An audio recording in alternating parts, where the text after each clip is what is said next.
विद्यापति पर्व समारोह मनाया जाता है। ये तो दुकान खोले हुए हैं। बिस्फी विद्यापति के नाम पर चलिए कते दुकान आ मैथिल के जाए के देखो कभी कोकिल के गाम। बिस्फी जो नाम पड़ा इस जगह का, यहाँ पर बिसर्पी नदी बहती थी।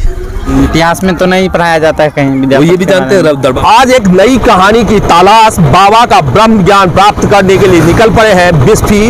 मधुबनी जिला मुख्यालय से 40 किलोमीटर की दूरी पर क्या महत्व है बिस्फी की, क्यों साक्षात महादेव को आना पड़ा था। जहां एलएच है वो छोड़ना पड़ेगा और यहाँ से बिस्फी के लिए जो ये रास्ता है ये कट जाती है और ठीक यहाँ से आप बिस्फी के लिए हम प्रस्थान करें। यहाँ पे बिस्फी का बोर्ड लगा है, विद्यापति की जन्मस्थली। कहानी बाबा का ब्रह्म ज्ञान प्राप्त करने के लिए मौजूद है। बाबा की स्थली बिस्फी में बिस्फी विद्यापति के नाम से प्रसिद्ध है और जानेंगे आज इस गांव में कितने लोग रहते हैं, क्या है उनकी जीवन शैली, बहुत कुछ जानने का प्रयास करेंगे। साथ ही जानेंगे क्यों आखिर विद्यापति यहाँ पे आए थे बाबा से मिलने के लिए, वो भी जानने का हम प्रयास करेंगे। तो आइए चलते हैं, थोड़ा सा अंदर का दृश्य देखने का प्रयास करते हैं, थोड़ा सा गांव भी हम दिखाएंगे।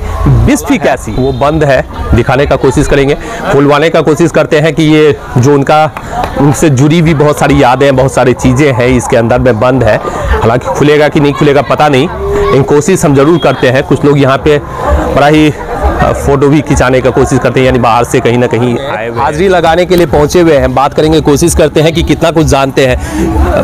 कहाँ रहते हैं आप? हम तो मैथिली में बात आप बोल सकते हैं। हाँ। हमारा चैनल चूंकि हिंदी है, बहुत सारे लोग नहीं कोनो बात नहीं है। हम हिंदी और दोनों हमार वास्तविक बात ई है जे विद्यापति सिर्फ मिथिला के कवि तो चला है नहीं, वो तो विश्व के ताई समय में संदेश दिलखिन। एक उनका सरकार कहे जे पर्यावरण होना चाहिए और विद्यापति अपना रचना के माध्यम से हजारों साल पहले लिख के दिए कि गाछ वृक्ष को आप अपनाइए। और सबसे बड़ी बात यह है कि विद्यापति के पदावली से रविन्द्रनाथ टैगोर स्वयं प्रभावित हुए। तो इतने बड़े कवि और टैगोर ने कॉपी भी कर लिया बहुत सारे आरोप। मैं अगर सीधा कहूँ तो मैं तृणमूल कांग्रेस का भी जनरल सेक्रेटरी हूँ पश्चिम बंगाल का, तो बंगाल में हूँ। बंगाल में ही बहुत बड़े कवि के रूप में प्रख्यात भी हैं। प्रख्यात है, बहुत दिन तक तो वो कहते थे कि विद्यापति हमारे राज्य। और दुर्भाग्य यह है कि हमारी जो लिपि है मिथिलाक्षर वो आज बंधक पड़ी हुई है बंगला के यहाँ। ये बोलने का साहस राजनेताओं में नहीं है। यही कारण है कि बिहार में मिथिला में सब कुछ होने के बावजूद हम हाशिए पे हैं।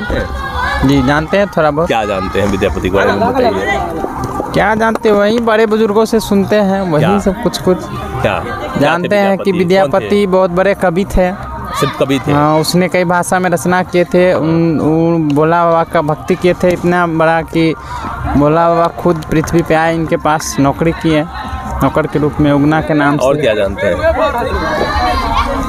और इससे ज़्यादा कुछ हम लोग जानते हैं। हाँ, पढ़े लिखे कितना था? पढ़े लिखे हैं, डिप्लोमा किए हैं। मैट्रिक तो किए होंगे, मैट्रिक तक तो पहले किए होंगे तभी डिप्लोमा किए होंगे। अच्छा, मैट्रिक तो पढ़े तो इतिहास भी पढ़े होंगे। इतिहास में क्या क्या पढ़े हैं? विद्यापति नहीं पढ़े इतिहास में? विद्यापति का इतिहास देखिए, मुगल पढ़ाते हैं, बाबर औरंगजेब पढ़ाते हैं, लेकिन विद्यापति नहीं पढ़ाते हैं। दुर्भाग्य है, मिथिला का इतिहास इतना सुदृढ़ है। जो 1352 ईस्वी के आसपास में जो विद्यापति का जन्म बताया जाता है, उस समय में वो इतने बड़े कवि हुए कि बांग्ला, संस्कृत और हिंदी, मैथिली के समेत कई भाषाओं में रचनाएं कर दी और उनका नाम किताबों में नहीं है।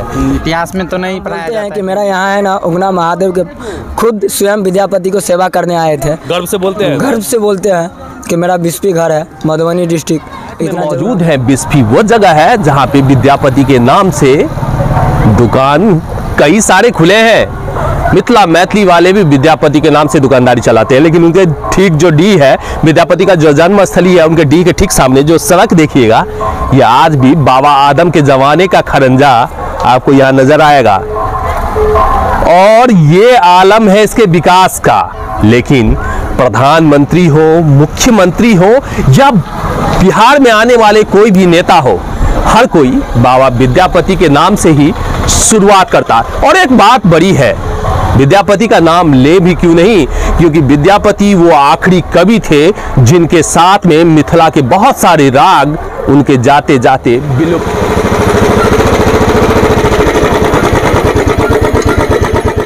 ये भैरवा मंदिर है जहां हम अभी पहुंचे हुए हैं। भैरवा मंदिर की जो पहचान है बाबा भोलेनाथ का यही वो जगह है जहाँ पे विद्यापति पूजा करने के लिए आते थे। कभी विद्यापति का जो पूजा स्थली था मुख्य रूप से यहीं पे वो पूजा करने के लिए आते थे।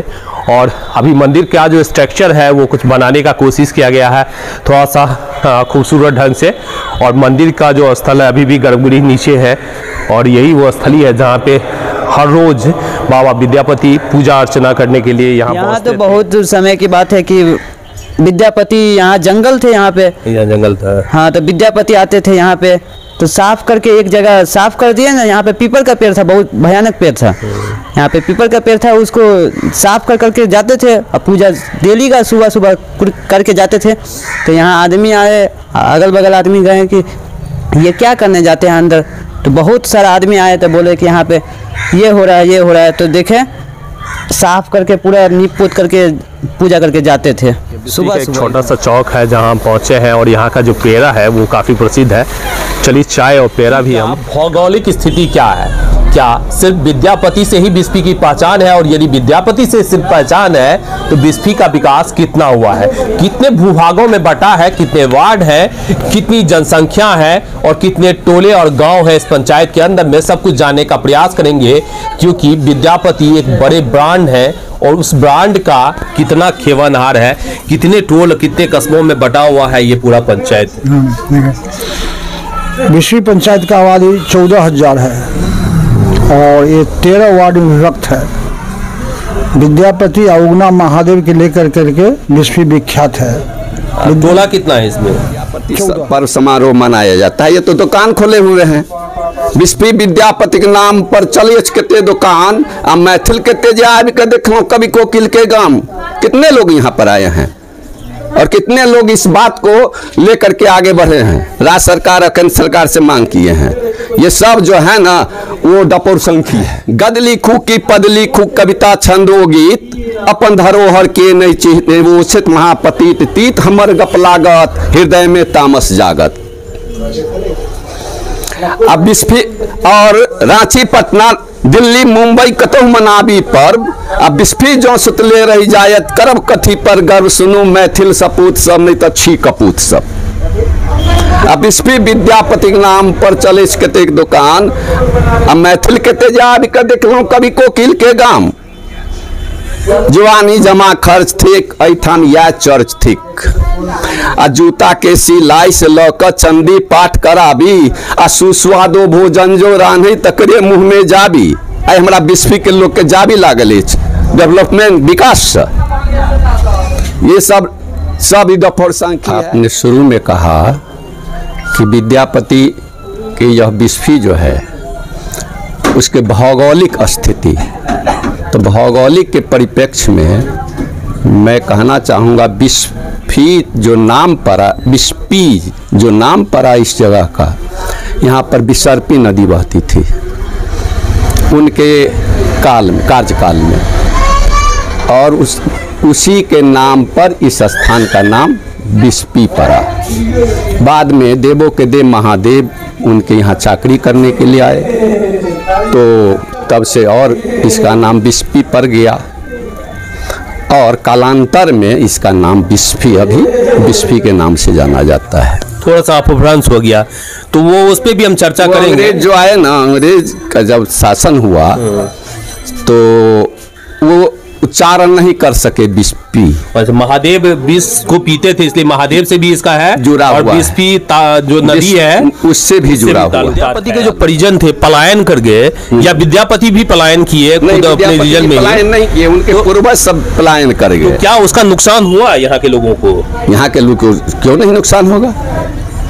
जब वो पलायन कर गए, वे लोग शिक्षित थे, शिक्षा का संदेश सालों को फैलाते, वो चले गए, तब से यहाँ पर शिक्षा का कोई मतलब पकड़ने वाला नहीं, हाथ पकड़ने वाला नहीं रहा। हाँ, शिक्षा यहाँ से चला गया। विद्यापति के वंशज जो पलायन कर गए वो भी शिक्षा का स्तर को घटाते हुए यहाँ पे चले गए। दूसरा, बिहार सरकार सिर्फ नाम लेती है, बाकी लोग दुकान चलाते हैं और ये बिस्फी का आज का सफर तय रहा, पूरा किया हमने।